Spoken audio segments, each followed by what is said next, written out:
you were telling us about the bubble sign. So it's Right. bubble. So bubbles. So again, when you're teaching, I like to start off with that bubble sign, just because of the fact that it does give you the opportunity that you can have multiple trials, because you can start and stop. I love using a bubble machine, because then you're not having to worry about blowing while trying to say, coordinating all of that. You can stop and start, gives you multiple trials. But again, making sure you've got that attention on it, going ahead, being very, very engaging, saying the word along with the sign, and then giving some of those repetitions, and if you can, kind of those hand over hands with it as well. Yeah. So let's continue with the functional signs, like for example, thank you, hi, bye, more. So what are the signs that you use? Let's start. So hi, right? Right, and that's one that, when people are worried about, oh, if I teach, my baby to use sign language, like, is it going to delay their speech and things like, which obviously by the time they get to us as speech language pathologists, they probably already have a delay, so we're not worried about that. But people teach their baby to sign hi and bye all the time, and it's just that simple waving, right? We teach them, yes and no. Those are things, those are gestures we teach them already. Those are manual signs we use already. So people are already doing it without even knowing it. And so it's just kind of expanding on that too. One of the most common ones that people will see is the more. And you might see two versions of this. And so, you'll see a lot of people that do the more. This is like you're adding again and again. So this is a very common one that you see. You may also see one where they take the hand and they put it into the other hand where they're doing this. This is almost like repeating something again and again and again. So these two are very commonly interchanged. So if you go to a daycare setting, or you may see some doing this, you may see some doing this. It means the same thing. It's just a slightly different. But when you're working with a child, either one is acceptable, as long as, again, the people who are watching the child and looking to interact with them, as long as they know what the child is meaning to communicate. That's the important part. Again, going back to those circles, making sure that those people within their environment know what they're going to be doing. So you're doing more, either one of those. Thank you. Again, just the hand up to the mouth, saying thank you, or that. And then for doing all done, this one's really easy with babies, especially at mealtime. They like to clear their tray. You just have both hands and you just wipe it right off. You clear it off. Right? So those are pretty good. A warning with teaching, a lot of people will start with, like I said, I start with bubbles a lot of times. People will start with more and all done in order to just kind of start with basic things for asking for things. Kids can overgeneralize that more for anything that they want. So be careful teaching more as one of your first ones, because of the fact that they may just kind of overgeneralize it as opposed to using specific signs. So just watch with that one. I've seen that happen a few times. So. Thinking about some other common things, things like eat. So almost like you're holding a piece of food, bring it up to your mouth and just tap your lips, eat. All right, for drink, this is one that we adapt a little bit in the baby science program. In American Sign Language, it's just like you're taking a cup and lifting it up to your mouth to drink. But for a lot of the younger kids that we work with the program, they're not drinking from a cup. They're not open cup drinking yet. They're drinking from either a bottle or a sippy cup or even something with a straw. So we do an adapted sign where we have something that looks like it has a spout. So for drink, either one is acceptable. But again, think about your what. What are you teaching them? What's the purpose for what you're teaching them? You're going to want to adapt it based on what they do. And that's a nice thing about the baby science program. 90% of the signs that we use in the program are from American Sign Language, but we have adapted about 10% of the signs. Again, we're doing telegraphic speech, not an actual language that we're teaching babies, because of the fact for developmental appropriateness, things like that. Again, a baby's not going to have the concept of a cup, but they understand something with a spout or a nipple that they're going to be drinking. So eat, drink, sleep. Looks like you've got two hands like you're laying down on a pillow for sleep. If you're doing play, you're going to have two hands almost in like the Y shape from American Sign Language, the Y shape, and you're just going to wiggle them back and forth. You want to play. So both hands, play. Okay?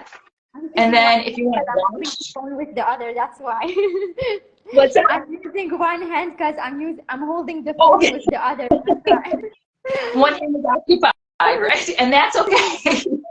Just making sure you can see for both of them. And then for watch, another action, you're going to want to have one hand on top of another hand like you're washing it, just kind of scrubbing.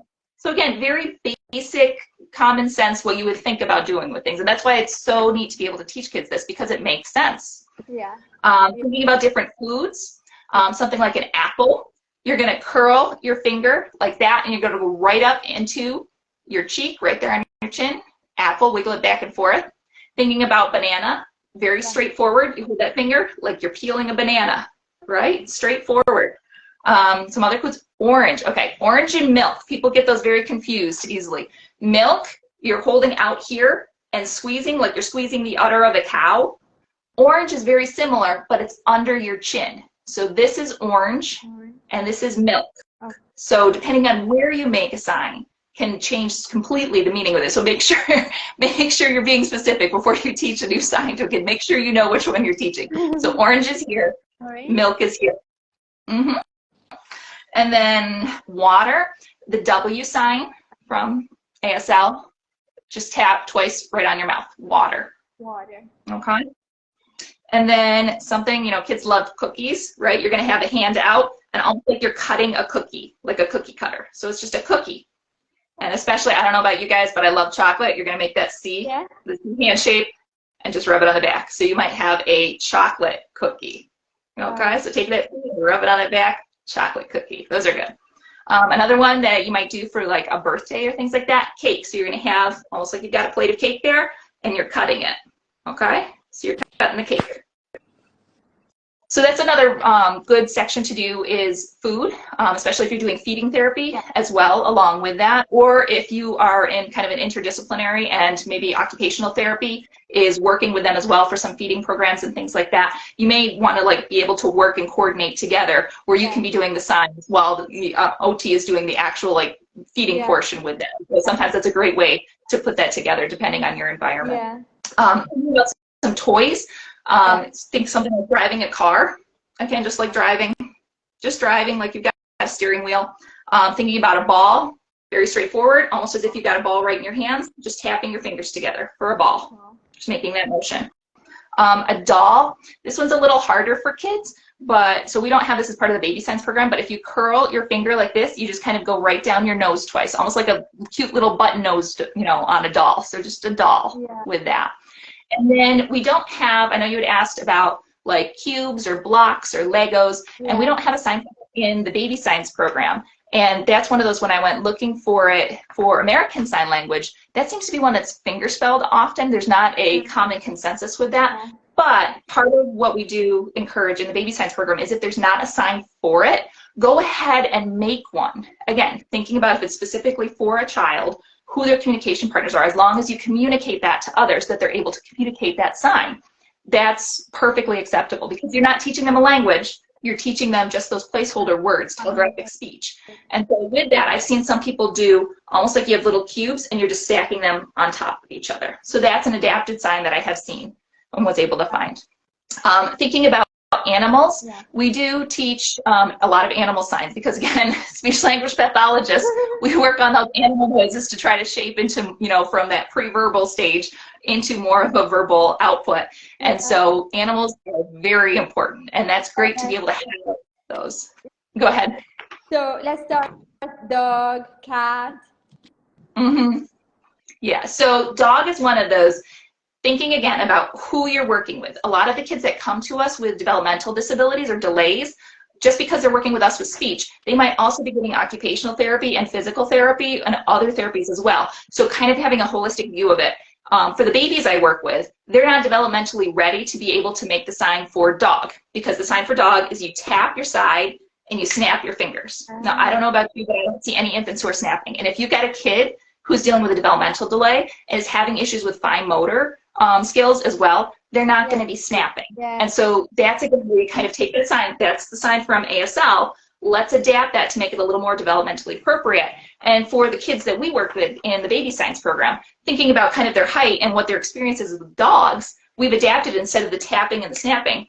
They're about the same height as most dogs with a face. So what they're going to know of a dog is right in their face. So that's what we adapted it. It's a gesture. So is what we do for dogs in the baby sign program, but the actual ASL is tapping your hip and snapping your fingers. Okay, so that's just one of the examples of how we adapt. Yeah, and it makes more sense for the child. Like he can relate more to it. Right, and and where don't get so caught up in doing quote unquote the right sign for things, because again, If you need a child who needs to learn American Sign Language or, whatever sign language for the country that you're in, you're really going to want to outsource that to someone who's a native speaker of it if you're not yourself. If you're just teaching more of that telegraphic speech, you can adapt those signs to make it more appropriate to your individual client. That's what we do anyways. That's part of our job, is just making sure that things are very specific to our clients. So thinking about that. Thinking about some other animals that kids might have at home. Yeah, so a cat, just like you've got whiskers, just pulling some whiskers off of that cat. Off that cat. You might do a bird. So you can do like a bird, just kind of a little 2 fingers there, teeny tiny little beak there, which is different than a duck. You're going to add a finger there. So a bird has that teeny tiny little one. Duck has a little bit more. A lot of kids, again, developmentally, they may not be able to use those 2 fingers, so they end up doing the whole hand with it. Okay, so you may see that. But the actual signs are the bird is the 1 finger and the duck is the 2. But again, a lot of our kids just end up doing that for it. Thinking about a fish. Just kind of swims, have your hand and it's just swimming. A cow, you're going to put that big old horn up to your head and just wiggle it twice. Okay, so that's a cow. And then sheep is a little more complicated for kids. A lot of times they'll adapt this one as well. So you're going to have your hand out here and you're going to use the V sign and you're just going to go up like you're shearing a sheep. Now, for a lot of kids, they're not going to have that fine motor ability with those, so they may just do almost like they're scooping. So be careful with that one, that it's not like music where you're doing the back and forth. You're just going up the arm is what the kid's going to do. So you're going to use that V and just almost like you're shearing it up the arm. Okay? So those are, I think those were some of the signs that we had talked about ahead of time. I don't know if there was anything else you were looking for. Yeah, I don't know if there are signs you would like to introduce to us.